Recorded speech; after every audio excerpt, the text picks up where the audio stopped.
take mindfulness and MBSR, so we use those two words interchangeably, as if MBSR is the only mindfulness. So just for those who may have those two confused, can you just explain? Yeah. So MBSR stands for Mindfulness-Based Stress Reduction, and this is a program that I developed 36 years ago as an experiment to see if I could not bring the heart of Buddhist meditative practices, but without the Buddhism, so to speak, into the mainstream of medicine and healthcare in the United States, to catch people falling through the cracks of our healthcare system and challenge them to do something for themselves as a complement to their healthcare and what their doctors and so forth are doing for them. Is there something they could do for themselves that no one else on the planet could do for them? And then see what happens. And working with people with chronic illnesses where, there are no cures for these chronic illnesses. And what happened was in 8 weeks of MBSR, people were going back to their doctors and saying, that program that you referred me to did more for me in 8 weeks than you've done for me in 8 years.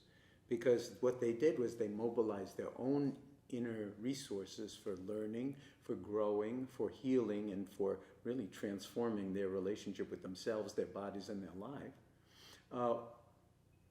over the lifespan. So MBSR is one way to cultivate mindfulness, and it's a very effective way.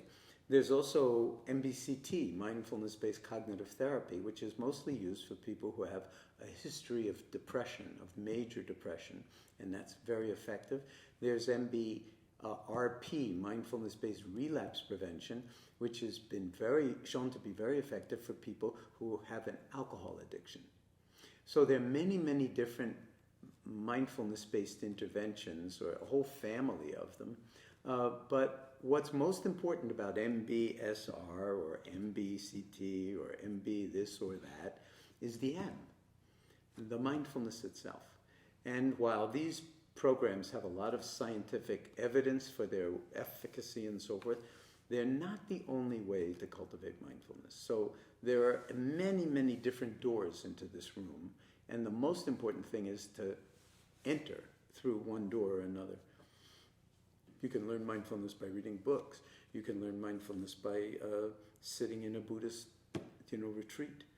But you have to know what it's really about. Otherwise, you'll mistake the rituals or the sort of form for the essence. And the form is not important at all. It's the essence that's important.